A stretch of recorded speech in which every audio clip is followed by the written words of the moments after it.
어느 날 문득 그런 기억이 떠오를 때가 있습니다. 분명히 같은 공간에 있었는데 그 사람 눈에는 내가 없었던 그 순간들. 내가 말을 꺼내면 딴 곳을 보고, 내가 의견을 내면 공기처럼 흘려보내고, 웃으면서 대화하는 사람들 사이에서 나만 혼자 유리벽 뒤에 서 있는 것 같던 그 느낌. 그때 여러분은 아마 속으로 이렇게 생각하셨을 겁니다. 내가 뭘 잘못한 걸까? 내가 부족한 걸까? 내가 먼저 더 잘해줬어야 했을까? 그리고 그 생각은 밤이 깊어질수록 더 크게 자랐을 겁니다. 잠들기 전에 그 사람 표정을 혼자 복귀하면서, 혼자 상처받고, 혼자 괜찮은 척하면서. 그런데 그 상처가 겨우 아물어갈 무렵 어느 날 갑자기 그 사람이 먼저 다가옵니다. 환하게 웃으면서 마치 아무 일도 없었던 것처럼 따뜻한 목소리로 말을 겁니다. 그 순간 여러분 마음속에서는 아주 복잡한 감정들이 한꺼번에 올라옵니다.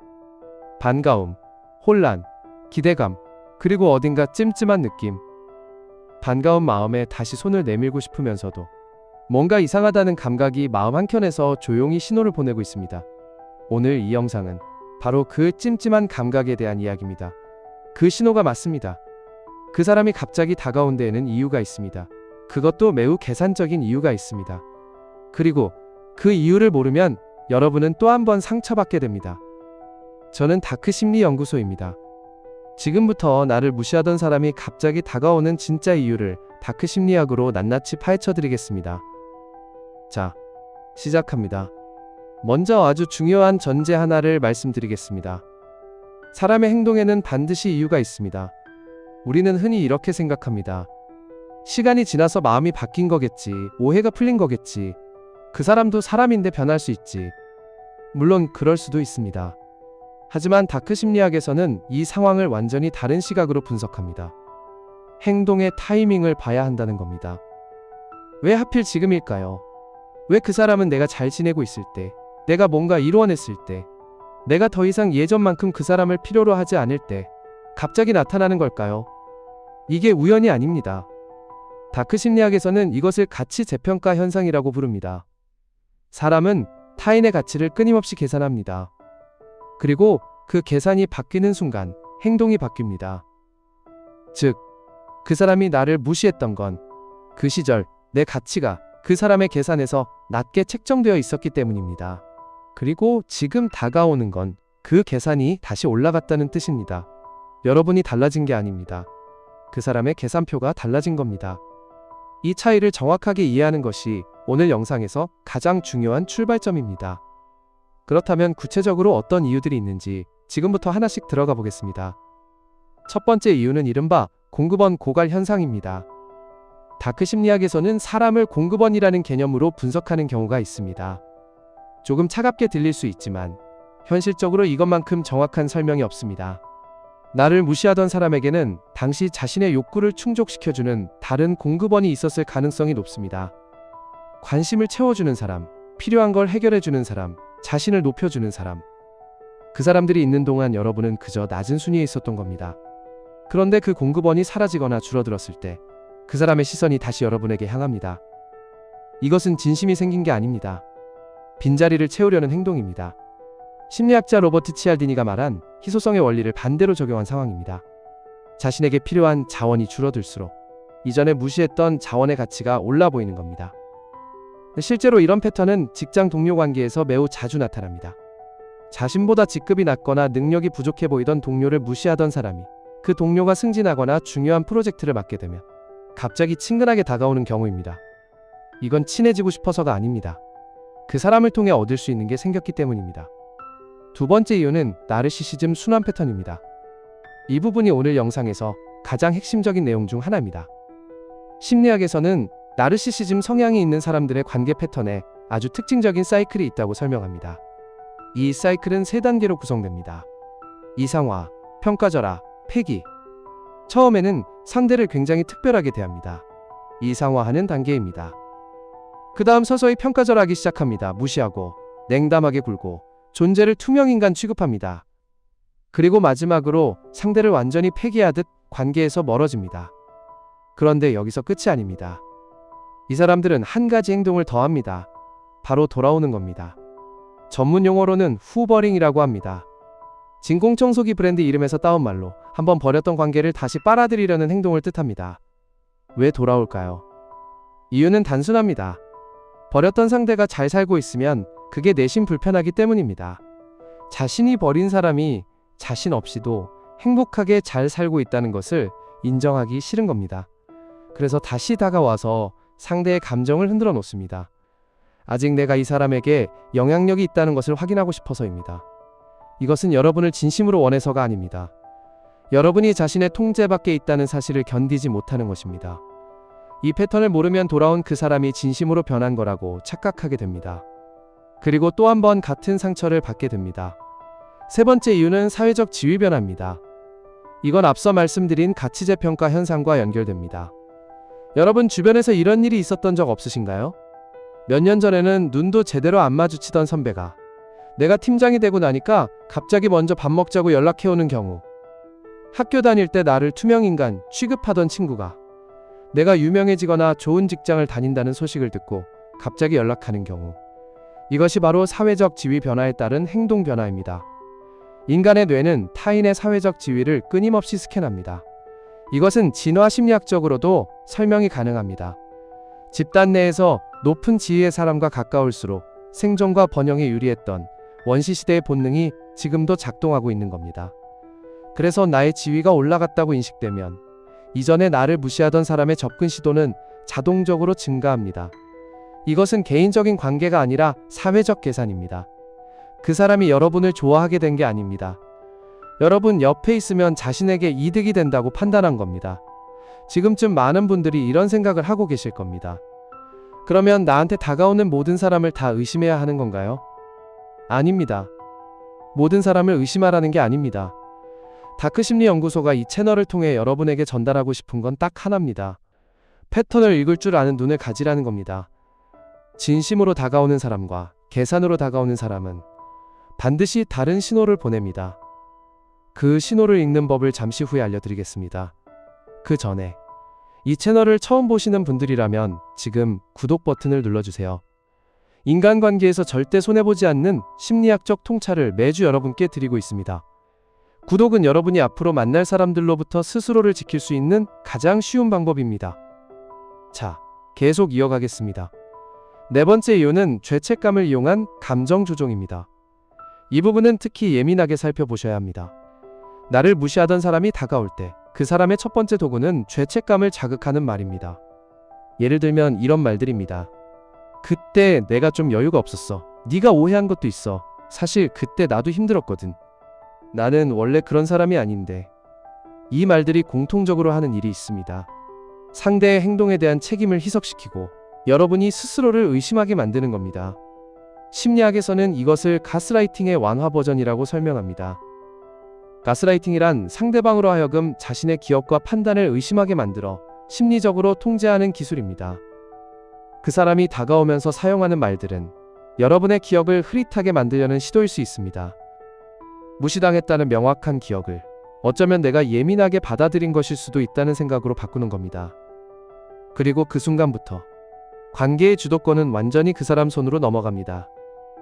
이 패턴에 걸려들지 않으려면 한 가지를 기억하셔야 합니다. 사과는 설명이 아닙니다.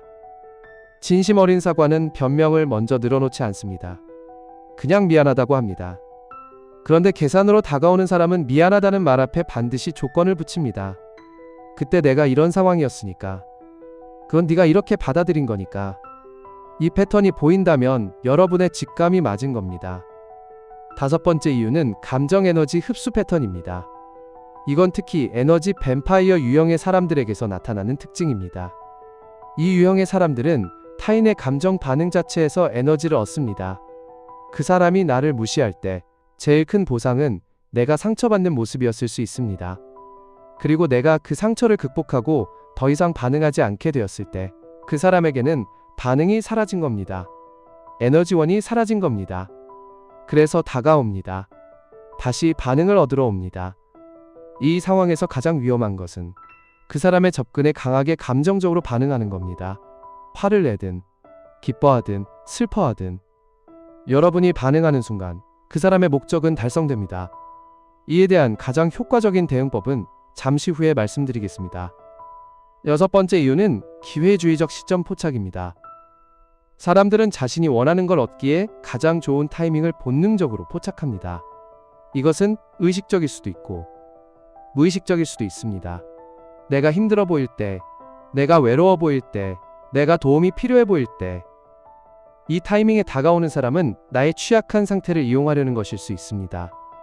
반대로 내가 잘 나가 보일 때, 내가 뭔가를 이뤄냈을 때, 내가 사람들에게 인정받고 있을 때, 이 타이밍에 다가오는 사람은 나의 상승하는 가치를 이용하려는 것일 수 있습니다. 어느 쪽이든 공통점이 있습니다. 나를 위한 접근이 아니라 자신을 위한 접근이라는 겁니다. 이것을 판별하는 가장 간단한 기준은 그 사람이 나에게 다가올 때 나의 어떤 상태에 관심을 보이는지 살펴보는 겁니다. 나라는 사람에 관심이 있는 건지, 아니면 내가 가진 것, 내가 연결된 것, 내가 할 수 있는 것에 관심이 있는 건지, 이 차이가 그 사람의 진짜 목적을 보여줍니다. 자, 여기까지가 나를 무시하던 사람이 갑자기 다가오는 6가지 이유였습니다. 이제 여러분이 가장 궁금해하실 부분으로 넘어가겠습니다. 그러면 어떻게 해야 하는가입니다. 먼저 가장 중요한 원칙 하나를 말씀드리겠습니다. 상대의 접근을 감정으로 판단하지 말고 행동으로 판단하라는 겁니다. 말은 누구나 할 수 있습니다. 따뜻한 말, 반성하는 말, 그리운 척하는 말, 이 말들은 아무 비용이 들지 않습니다. 하지만 행동은 다릅니다. 행동에는 비용이 들기 때문에 행동이 진심을 보여줍니다. 진심으로 다가오는 사람은 일관성이 있습니다. 처음 다가왔을 때 따뜻했다가 자신이 원하는 걸 얻고 나면 다시 차가워지는 패턴이 반복된다면 그것은 이미 답이 나온 겁니다. 그리고 두 번째 원칙은 반응의 크기를 조절하라는 겁니다. 앞서 말씀드린 에너지 뱀파이어 유형에 대한 가장 효과적인 방어 기제는 감정 반응을 작게 유지하는 겁니다. 기뻐하지도 말고 화내지도 말고 그냥 평온하게 대하는 겁니다. 이것이 가장 어려우면서도 가장 강력한 방어입니다. 심리학에서는 이것을 회색돌 기법이라고 부릅니다. 자신을 회색돌처럼 아무 반응이 없는 존재로 만들어 상대가 여러분에게서 아무런 에너지를 얻을 수 없도록 만드는 방법입니다. 이 방법을 사용하면 두 가지 중 하나가 일어납니다. 목적이 있어서 왔던 사람은 얻을 게 없다고 느끼고 멀어집니다. 진심으로 왔던 사람은 조급해하지 않고 천천히 관계를 쌓아 나가려는 노력을 계속합니다. 이 두 반응이 그 사람의 진짜 의도를 자동으로 드러내줍니다. 세 번째 원칙은 과거를 현재의 기준으로 삼지 말라는 겁니다. 한 가지 오해를 짚어드리겠습니다. 과거에 나를 무시했다는 사실이 지금 이 사람을 절대 만나지 말아야 한다는 뜻은 아닙니다. 사람은 변할 수 있습니다. 환경이 바뀌고 생각이 성숙해지고 진심으로 반성하는 사람도 있습니다. 하지만 그 변화를 확인하는 것은 시간이 필요합니다. 말 한마디로 판단하지 마시고 짧게는 3달, 길게는 6달의 행동 패턴을 보십시오. 일관되게 따뜻하고 여러분의 필요에 관심을 갖고 자신의 이익과 무관하게 행동한다면 그때 신뢰를 조금씩 열어가셔도 됩니다. 하지만 그 기간 동안 어느 순간 계산적인 냄새가 느껴진다면 직감을 믿으십시오. 여러분의 직감은 여러분이 생각하는 것보다 훨씬 정확합니다. 심리학자 말콤 글래드웰은 이것을 얇은 조각 내기라고 불렀습니다. 인간의 뇌는 아주 짧은 시간 안에 상대방의 수많은 비언어적 신호를 처리해서 매우 정확한 판단을 내릴 수 있다는 겁니다. 이성적인 판단이 그 신호를 덮어버리지 않도록 조심하십시오. 이제 여러분이 실제로 이 상황에서 사용할 수 있는 구체적인 행동 지침을 드리겠습니다. 첫째, 즉각적인 화해나 관계 회복에 서두르지 마십시오. 그 사람의 페이스에 끌려가면 안 됩니다. 둘째, 그 사람이 다가올 때 여러분이 무언가를 제공하는 상황을 만들지 마십시오. 처음에는 받는 쪽이 되어 보십시오. 셋째, 그 사람의 말보다 표정과 행동의 일치성을 관찰하십시오. 말과 행동이 다르면 말이 아닌 행동이 진실입니다. 넷째, 그 사람이 다가온 이후로 여러분의 삶에 어떤 변화가 생겼는지 기록해 보십시오. 에너지가 빠져나가고 있다면 그 사람은 여러분에게 이로운 존재가 아닙니다. 다섯째, 경계선을 명확하게 세우십시오. 경계선이 없는 사람은 계산적인 사람에게 가장 쉬운 표적이 됩니다.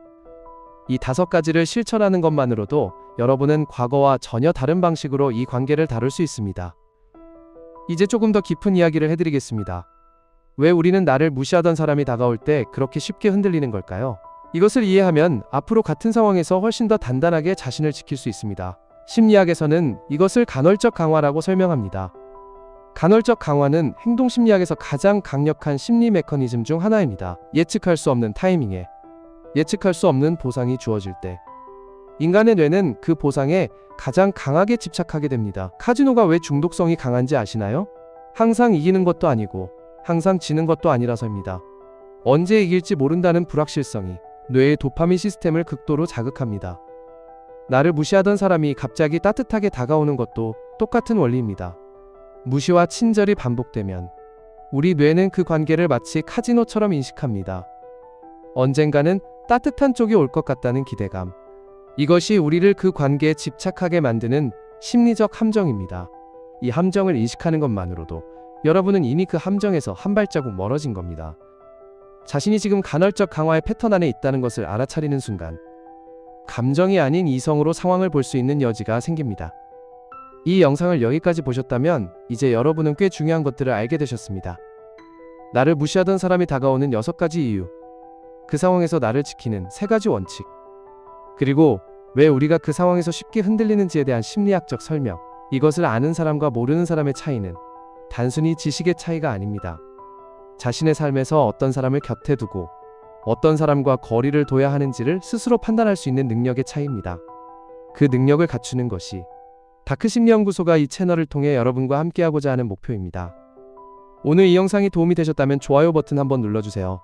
여러분의 좋아요 하나가 이 정보가 더 많은 사람들에게 전달되는데 실질적인 힘이 됩니다. 인간관계에서 상처받고 있는 누군가에게 이 영상을 공유해 주신다면 더욱 감사하겠습니다. 이제 마지막으로 가장 중요한 한 가지를 말씀드리고 마치겠습니다. 오늘 이야기한 모든 내용은 다른 사람을 분석하기 위한 것이 아닙니다. 여러분 자신을 지키기 위한 것입니다. 사람을 의심하는 삶보다 자신을 신뢰하는 삶이 훨씬 더 중요합니다. 다크 심리학을 배우는 이유는 세상을 불신하기 위해서가 아닙니다. 어떤 상황에서도 흔들리지 않는 자신을 만들기 위해서입니다. 나를 무시하던 사람이 갑자기 다가왔을 때 당황하지 않고 끌려가지 않고 스스로 판단할 수 있는 사람이 되는 것. 그것이 바로 진짜 심리적 자유입니다. 여러분은 그 자유를 가질 자격이 있습니다. 다크 심리 연구소였습니다. 오늘도 끝까지 함께 해주셔서 감사합니다.